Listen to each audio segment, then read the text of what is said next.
Seus filhos são fortes, seu povo tem fé. Ó meu São José de Piranhas. Seus filhos são fortes, seu povo tem fé. Ó meu São José de Piranhas. Sou filho da linda... Seus filhos são fortes, seu povo tem fé. Ó meu São José de Piranhas. Assim começa o hino do município da cidade de São José de Piranhas, composta pelo poeta Pedro Bandeira, filho natural do município. A cidade completa 131 anos de emancipação política, no dia 24 de setembro. E para sabermos mais sobre essa história, nós iremos conversar com o professor e historiador Messias Ferreira de Lima. Messias, o Portal Jatobá Neto agradece desde já por nos conceder essa entrevista, e eu gostaria de saber um pouco da história de São José de Piranhas e por que Princesa dos Montes e Jatobá. Por que a cidade recebeu esse apelido? Pois é, um prazer estar conversando com vocês. Com relação à história do município, isso traz uma complicação muito grande. Então é preciso a gente saber, recuar um pouco na história para saber por que São José de Piranhas, por que Jatobá.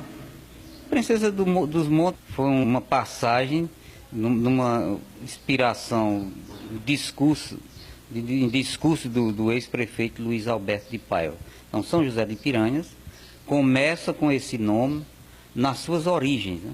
Quando foi requerida a segunda sesmaria a Francisco Xavier de Miranda, ele já cita o sítio São José como um local que tinha sido abandonado pelo pessoal da Casa da Torre, que foram os primeiros que chegaram por essa região. Então, quando foi feito o requerimento da sesmaria, ele já cita esse sítio São José, apesar da localidade não ter surgido na sesmaria de Francisco Xavier de Miranda, mas sim na sesmaria de Vital Vieira da Costa, porque o historiador Deusdedito Leitão encontrou na paróquia de Souza um documento que o próprio Vital Vieira da Costa fazia a doação de um terreno para patrimônio da Capela de São José em sua propriedade, em sua sesmaria, à margem do rio Piranha, justamente onde surgiu a localidade. Esse nome ficou como São José de Piranhas. São José de Piranhas, ela se tornou independente, passou por aquelas fases todas de povoação,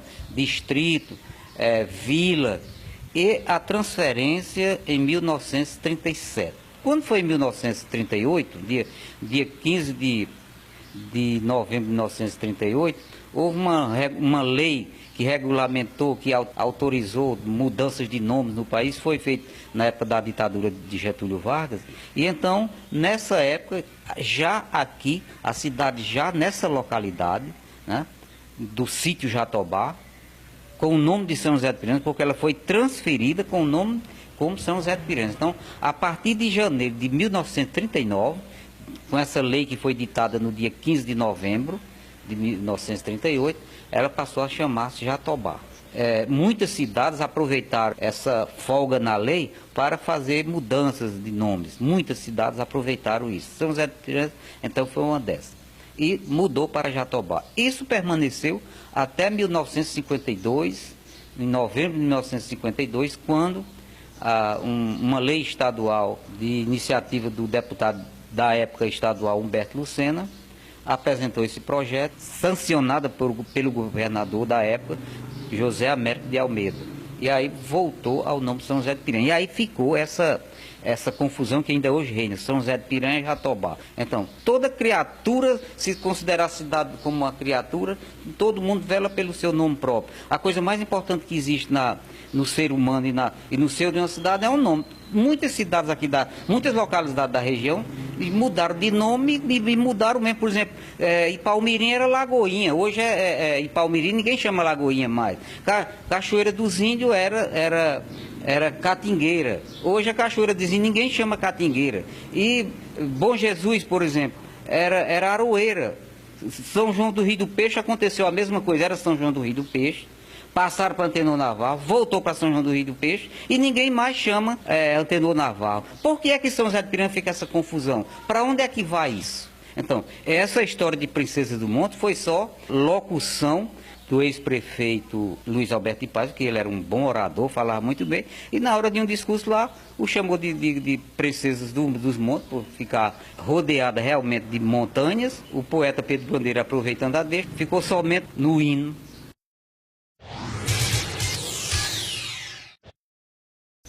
Agora vamos falar um pouco de política. Na política, quais foram os grandes nomes que ficaram na história? Além dos sesmeiros, daqueles que foram os verdadeiros povoadores, os primeiros que chegaram por aqui, Francisco Xavier de Miranda, Vital Vieira da Costa, o que veio se destacar já nesse século, a partir do século XX, foi Malaquias Barbosa, Sabino Nogueira, Antônio Gomes Barbosa.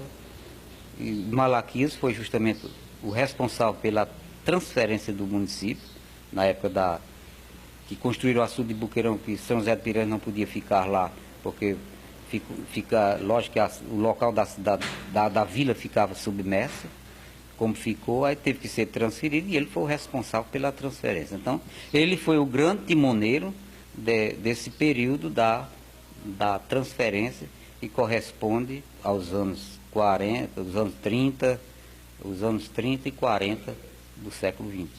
Aí depois veio, numa fase posterior, José Lacerda, que ainda está vivo, mas já não participa mais da política plenamente, foi o grande político da história de São José de Piranhas. Entre prefeitos que se destacaram, por exemplo, Luiz Alberto de Paiva, Expedito Holanda, Luiz Gonzaga de Oliveira, Antônio Lacerda, Deusimar Cavalcante, e Neto Lacerda, e os mais jovens até chegar ao atual Domingos Neto.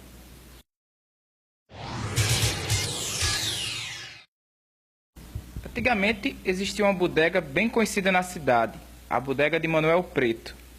Eu acho que todo mundo aqui conheceu a bodega de Manuel Preto. Essa bodega foi peça fundamental no crescimento da cidade? De certa maneira, sim, porque ele ficava como a gente chamava na época, na ponta da rua, né, lá no início do bairro São Sebastião, na estrada que dava acesso ao sítio Lagoa de Dentro e toda aquela região leste do município. E ele realmente, essa bodega realmente ficava à margem da chamada antiga Estrada Real do Cariri. A Estrada Real do Cariri era uma estrada que passava aqui vindo do Ceará para as bandas do Riacho Verde, quer dizer que era uma estrada que cortava de oeste para leste ou de leste para oeste. E antes mesmo, praticamente antes já existia essa estrada que tinha movimento, então ele aproveitou a chegada da transferência da cidade. E o bairro São Sebastião ficou um pouco afastado devido à capela. Então, em volta da capela surge um povoado, que não chegou a ser povoado, porque logo foi anexado à zona urbana da cidade, com o nome de bairro São Sebastião. E Manuel Preto era muito conhecido e muito destacado lá. Também não só como comerciante, mas também como oleiro, né? Ele foi um dos grandes vendedores de tijolos na época para a construção da cidade, né? As feiras livres de antigamente foram grandes atrações na cidade. As feiras foram elementos que ajudaram no desenvolvimento econômico e social da cidade? Realmente, uma das coisas, dos fatores importantes para o desenvolvimento de uma localidade durante esse período todo eram as feiras livres. E São José de Piranhas tem uma tradição muito grande com relação a isso, porque é uma das feiras mais antigas da região. A feira de São José de Piranhas é mais antiga do que a feira de Cajazeiras. E nós sabemos que São José de Piranhas, com a povoação de São José de Piranhas, é anterior à povoação de Cajazeiras. Então, nessa região toda, todo mundo vinha fazer a feira aqui. E justamente foi o padre Rolim, juntamente com o seu cunhado, o comandante Vital, que no início da povoação de Cajazeiras, eles criaram justamente a feira lá para evitar do pessoal vir fazer, com essa grande distância, as feiras no povoado de São José de Piranhas. Então, a feira livre não era só a comercialização propriamente dita. dita. Era tudo. Tudo que se queria fazer, que se queria se resolver,